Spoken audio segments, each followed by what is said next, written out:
You could also imagine that um,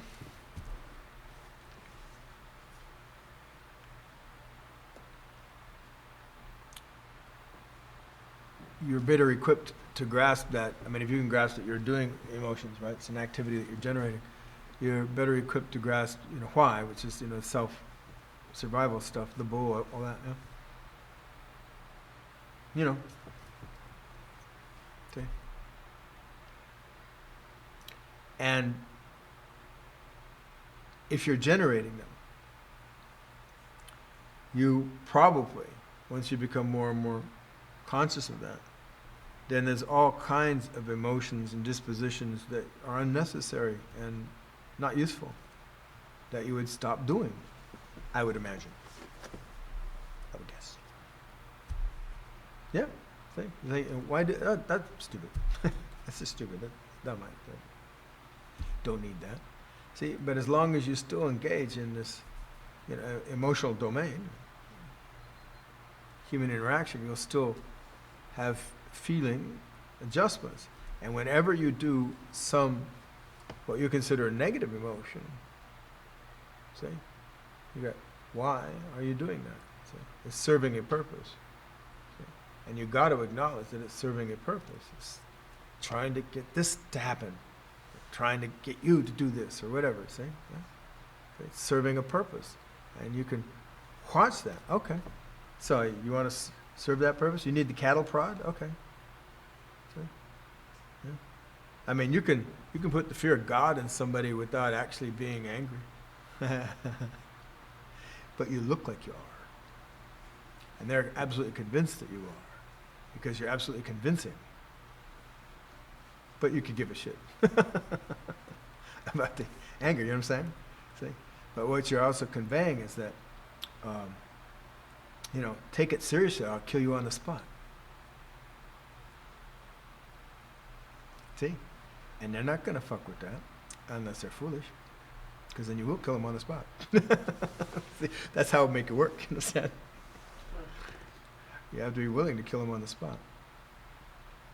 Obliterate them. Why? Why would somebody do such a thing? Well, for growth. Like I say,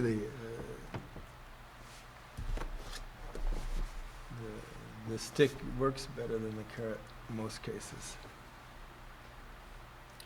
It's like when you're trying to move somebody out of a disposition, and most people don't know, they don't grasp that. See, when you're trying to move somebody out of a disposition, see, that's not useful for them, that's not healthy for them, that's not beneficial to them, that's stupid or inane or at least unnecessary.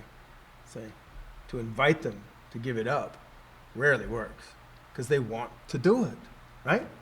Otherwise they wouldn't be doing it. See, it's part of survival. See, but if you make their survival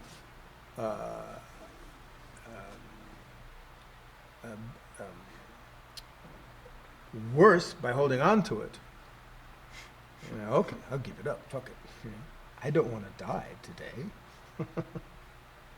Or whatever, I don't want to be embarrassed in front of all 100 people. Or whatever. All kinds of things that can be done. But you see, then people would move.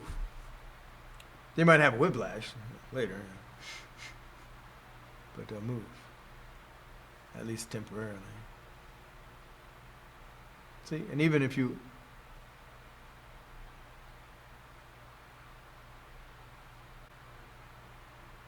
you watch, like say, Ramana Maharshi, talking to his people, and he would call them on stuff. See? He wouldn't just lecture, but, I remember the reason I first, liked Ramana was I heard him talking to a student, whatever they called them, whatever, and the guy is asking him this question, spiritual question, and Ramana looks at him and says, "You're just trying to impress everybody with your knowledge. You don't want to know." See, now, don't you think that's a little painful for the guy who just spoke up to his guru? See? You think it was on purpose? Yeah. See? Now that guy's like, ow! Maybe I should stop being a dick. You know, like maybe I should stop doing this act. You know, stuff like that. Which, you know, may well have worked. You say, but, oh, crap. He's right. You know what I'm saying? That's the same deal. Same kind of thing.